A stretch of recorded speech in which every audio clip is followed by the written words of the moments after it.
Susno 2J pancing AF untuk jujur, pastikan Cepu Rudiana tak akan dipenjara. Mantan Kabareskrim Komjen, Purn, Susno 2J memancing AF untuk mengatakan yang sebenarnya di kasus Vina Cirebon. Susno 2J pun meminta AF tidak perlu khawatir untuk mengungkap kebenaran. Sebab pada video viral, AF yang diduga sedang teleponan dengan Ibtu Rudiana terlihat sedang gundah. AF merupakan Cepu atau orang yang melaporkan para terpidana pada Rudiana. Ibtu Rudiana pun mengaku mengamankan para terpidana setelah mendapat telepon dari AF. Untuk itu, ex-jenderal bintang 3 itu pun menawarkan jalan keluar untuk AF. Ia bahkan memastikan AF tidak akan dipenjara jika berani mengungkap kejujuran. Seandainya itu Rudiana, saya sependapat itu menunjukkan kegundahan, kata Susno 2J dikutip dari YouTube official iNews, Kamis, tanggal 8 Agustus tahun 2024. Menurut Susno, seandainya AF sedang gundah untuk menyatakan sesuatu yang benar, maka tidak perlu risau. Pasti ada jalan keluar dari jeratan hukum, nanti kalau ketemu AF saya bisa jelaskan, ungkapnya. Jika AF mau terus terang atas kasus Vina Cirebon, baik itu terus terang betul dia melihat kejadian itu, atau terus terang dia berbohong, maka ada jalan keluarnya. Bagaimana jalan keluarnya? Saya tidak mau mendahului advokat dia, tapi ada jalan keluarnya. Tapi dia harus jujur, tegas Susno 2J. Susno 2J pun meminta AF untuk tidak takut menyampaikan sesuatu yang benar. Baik itu benar apakah dia berbohong, atau benar apakah dia melihat kejadian.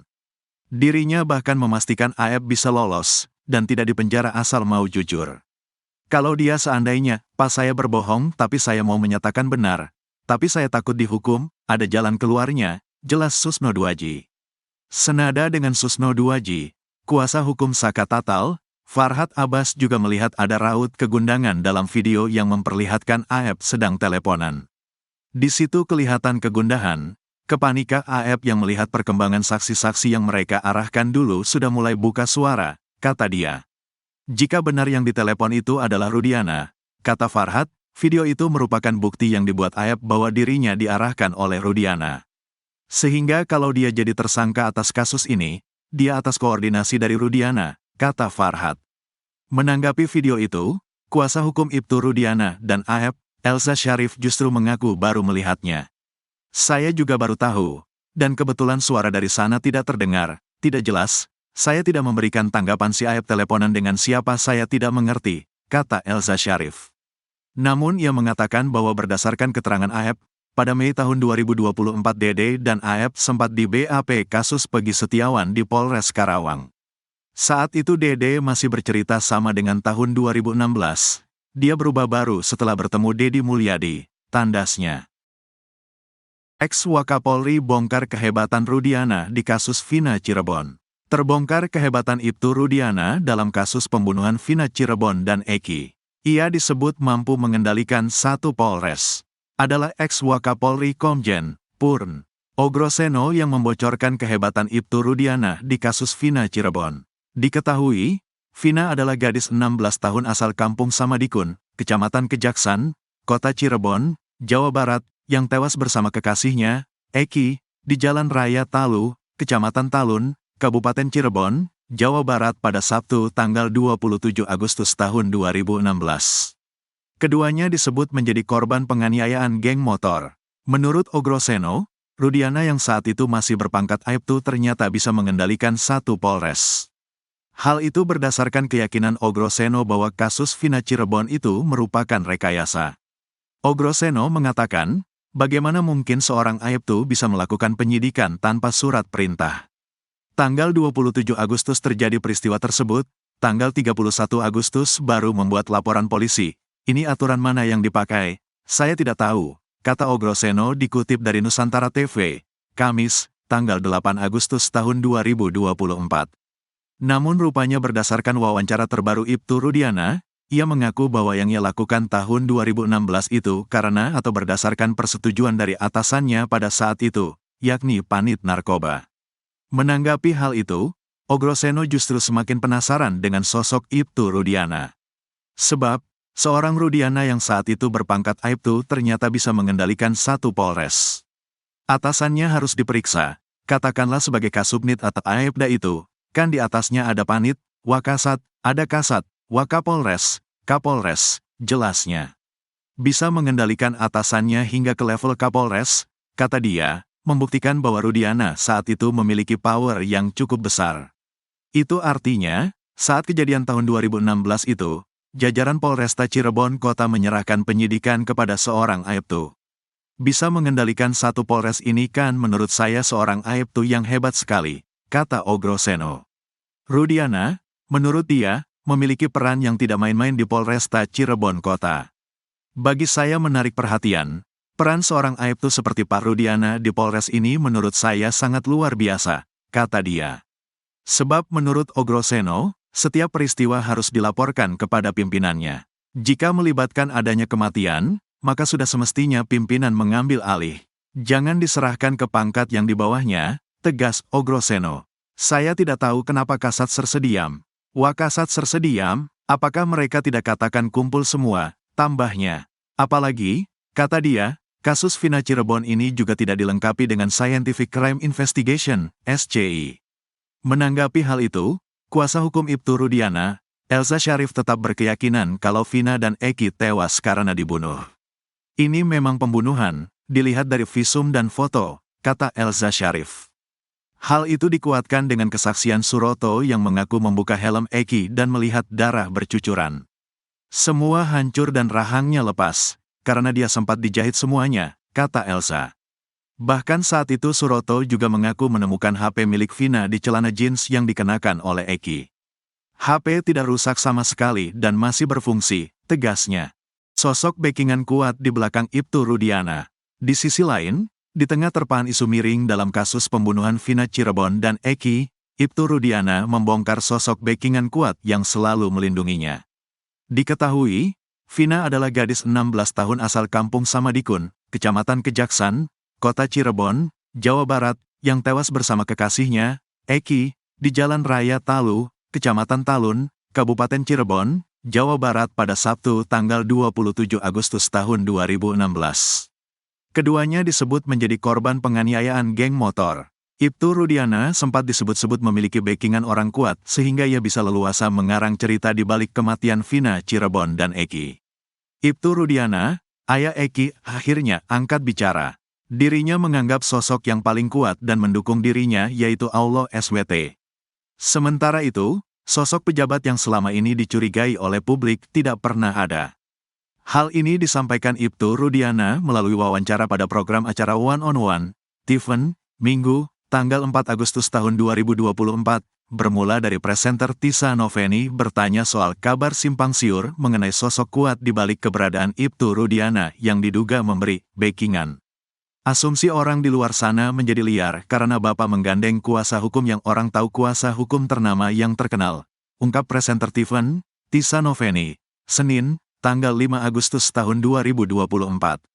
Sehingga ada orang berasumsi bahwa ini kasusnya seperti di-backing oleh orang kuat.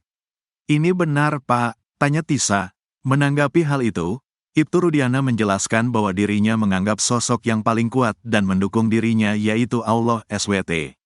Sementara itu, sosok pejabat yang selama ini dicurigai oleh publik tidak pernah ada. Berbicara orang kuat mungkin saya lebih ke Allah ya. Tapi orang kuat yang dibilang pejabat tidak ada, jawab Ibtu Rudiana. Terlebih, ayah Eki ini mengatakan bahwa pada saat kejadian sang anak meninggal dunia ini dirinya masih berpangkat Aibtu. Apalagi saya hanya orang biasa, kemudian saya dulu pangkatnya Aibtu ya memang pas-pasan. Memang punya kemampuan apa kalau pas-pasan, ujarnya. Kendati demikian, Ibtu Rudiana dengan tegas menepis kabar mengenai dugaan publik soal adanya sosok backingan di balik keberadaan dirinya. Jadi tidak ada ya tudingan soal di-backingin sama orang kuat di belakang yang melindungi sosok Rudiana, kata Tisa. Tidak ada sama sekali, jawab Ibtu Rudiana. Ibtu Rudiana kini jadi sorotan lantaran yang melaporkan para terpidana hingga divonis seumur hidup. Para terpidana dihukum berdasarkan kesaksian Aep dan Dede. Nasib dua jenderal di kasus Vina Cirebon, ex-Kabareskrim yakin Rudiana korban. Dalam kasus pembunuhan Vina Cirebon dan Eki, ada dua jenderal yang kini menjadi sorotan publik. Bahkan, nasib kedua jenderal itu bisa di ujung tanduk. Terlebih, Saat ini tim khusus Mabes Polri telah bergerak mengusut kasus pembunuhan Vina Cirebon dan Eki. Diketahui, Vina adalah gadis 16 tahun asal kampung Samadikun, Kecamatan Kejaksan, Kota Cirebon, Jawa Barat, yang tewas bersama kekasihnya, Eki, di Jalan Raya Talu, Kecamatan Talun, Kabupaten Cirebon, Jawa Barat pada Sabtu tanggal 27 Agustus tahun 2016. Keduanya disebut menjadi korban penganiayaan geng motor. Bukan hanya Ibtu Rudiana dan penyidik tahun 2016, dua Jenderal Bintang 1 itu juga nasibnya berada di ujung tanduk. Keduanya adalah mantan Kapolres Cirebon Kota, yakni Brigjen Indra Jafar dan Brigjen Adi Vivit. Kini Indra Jafar dan Adi Vivit sudah berpangkat Brigadir Jenderal alias Bintang 1. Dua nama Jenderal Bintang 1 ini disinggung oleh kuasa hukum Ibtu Rudiana, Mardiman Sane. Menurut Mardiman, seorang Rudiana yang saat itu berpangkat Aibtu tidak mungkin bisa mempengaruhi sang Kapolres. Dua Kapolres pada saat itu juga kan orang hebat, sama-sama sudah Bintang 1 juga sekarang, Pak Indra Jafar sama Pak Ade Vivit, kata Mardiman Sane di Kompas TV, Selasa, tanggal 6 Agustus tahun 2024. Mardiman pun tak yakin jika seorang Rudiana bisa membuat skenario hingga mempengaruhi keduanya. Katakanlah Pak Rudiana mau menskenariokan, mengkriminalisasi, menurut saya sangat tidak masuk akal, di luar nalar. Sampai kemudian bisa mengatur polisi, mengatur jaksa, melakukan putusan, tandasnya. Menanggapi hal itu, mantan Kabareskrim Komjen, Purn. Susno Duaji menilai, masih ada kemungkinan Ibtu Rudiana yang merekayasa kasus ini. Ditinjau dari segi pangkat memang tidak mungkin, tapi ada beberapa kemungkinan, nanti akan terjawab oleh pemeriksaan yang dilakukan oleh Mabes Polri baik oleh tim Sus maupun tim Bareskrim Polri, ungkap Susno Duaji. Namun, ia menduga bahwa Rudiana justru jadi korban rekayasa dari AEP. Sebab, pengamanan yang dilakukan Ibtu Rudiana di depan SMPN 11 Cirebon berdasarkan keterangan dari AEP. Saya yakin bukan Pak Rudiana, tapi Pak Rudiana justru korban terekayasa, kata Susno. Kemudian Susno Duaji pun menyesalkan dua Kapolres yang saat itu dinilai lalai. Menurutnya, dua mantan Kapolres itu kini pasti diperiksa oleh tim Sus bentukan Kapolri. Yang saya sesalkan, ada dua Kapolres yang waktu itu di Polres Cirebon Kota yang sekarang sudah jadi jenderal, itu saya yakin diperiksa juga, kata dia. Kedua Jenderal Bintang 1 itu akan diperiksa mengapa kasus Vina Cirebon menjadi seperti ini. Apakah Kapolres tidak menghandle perkara ini? Tidak ada gelar, kok bisa, kata Susno Duaji lagi. Jika terbukti lalai, kata Susno, maka jangan sampai karir keduanya lolos hingga jadi Kapolri. Kalau betul dia lalai, tidak wajar dia menyandang pangkat jenderal. Jangan sampai dia lolos nanti bisa-bisa jadi Kapolri, pungkasnya. Susno Duaji yakin Ibtu Rudiana tak rekayasa kasus Vina Cirebon. Mantan Kabareskrim Komjen, Purn. Susno Duaji meyakin kalau Ibtu Rudiana tidak merekayasa kasus Vina Cirebon. Justru Susno Duaji menduga kalau Ibtu Rudiana lah yang merupakan korban rekayasa di kasus Vina Cirebon ini. Sebab menurut Susno, dalam kondisi normal tidak mungkin Ibtu Rudiana sengaja mengorbankan anak kandungnya. Namun tim Sus Mabes Polri, kata dia, akan memeriksa soal berita acara pemeriksaan BAP Ibtu Rudiana 8 tahun lalu. Di mana dalam babnya, Rudiana merinci 11 nama yang merupakan pelaku pembunuhan Vina dan Eki. Mengapa sampai keluar 11 nama? Kenapa sampai Pak Rudiana membuat laporan polisi yang terinci dengan nama-nama itu? Kata Susno Duaji di Kompas TV, Selasa, tanggal 6 Agustus tahun 2024. Apakah itu dia sendiri yang merekayasa atau dia justru yang terekayasa? Itu akan terjawab, tambahnya. Susno Duaji pun meyakini bahwa Ibtu Rudiana tidak mungkin merekayasa kasus kematian putranya. Bahkan ia mengatakan ada dugaan Rudiana lah yang jadi korban rekayasa seseorang. Saya yakin bukan Pak Rudiana, tapi Pak Rudiana justru korban terekayasa, ungkapnya. Menurut Susno Duaji, bisa saja Ibtu Rudiana jadi korban rekayasa yang dilakukan oleh AEP dan Dede. Apalagi ada dugaan bahwa AEP memiliki dendam kepada para terpidana karena pernah dipukuli saat digerebek. Untuk membalas dendam, dia jadikan orang itu tersangka. Ini jangan dianggap benar, ini praduga saja, kata Susno Duaji. Kemudian ditambah saat itu Ibtu Rudiana mungkin kondisi kejiwaannya sedang tergoncang karena anak kesayangannya meninggal dunia. Sehingga Ibtu Rudiana langsung percaya begitu saja pada keterangan yang disampaikan oleh AF. Makanya berbagai praduga ini akan terjawab oleh hasil eksaminasi tim khusus, dan hasil penyidikan oleh Bareskrim, tandasnya. Kuasa hukum Ibtu Rudiana Mardiman Sane rupanya sependapat dengan Susno Duaji. Mardiman pun membenarkan bahwa bisa saja Ibtu Rudiana ini adalah korban rekayasa. Beliau tidak bermaksud merekayasa, tapi jadi terekayasa, kata Mardiman Sane. Sehingga jika itu benar adanya, maka pihaknya siap meluruskan rekayasa ini. Tapi saya yakin sampai saat ini, yang terjadi dengan putusan pengadilan yang sudah inkrah, itulah yang sebenarnya, ungkap dia.